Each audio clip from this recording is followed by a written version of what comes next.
জয় মা, রাধে রাধে। বন্ধুরা, আমি পাইলট। সবাইকে আমার প্রণাম জানিয়ে, আমার ভালোবাসা জানিয়ে আজকে মিনি ব্লগটা আমি শুরু করছি। বন্ধুরা, আজ সকাল সকাল লালাবাবুকে ভোগ লাগানো হয়ে গেছে। সেই ভোগ এখন মহাপ্রসাদে পরিণত হয়েছে। তোমরা সকলে মহাপ্রসাদ দর্শন করো, লালাবাবুকে দর্শন করো। আজকের মহাপ্রসাদ মানে ভোগ রন্ধন আমিই করেছিলাম। এই দেখো, এই যে লালাবাবু সকাল সকাল লালাবাবুকে অভিষেক করিয়ে দেওয়া হয়ে গেছে। আজকে সকালে দেখো আতক চালের অন্ন, তারপরে বাজারে নতুন আলু উঠেছে, আর কাঁচা টমেটো, আর তার সঙ্গে ঘি আর কাঁচা লঙ্কা, আর এই দেখো এই যে বেগুন ভাজা, আর এই যে জল।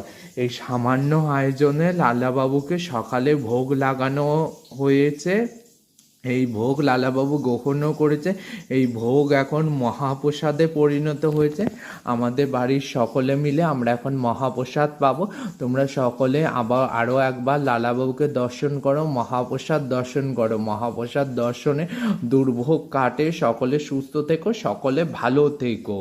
বলো রাধারানী সরকার কি জয়, মহাপ্রসাদ কি জয়, লাড্ডু গোপাল কি জয়।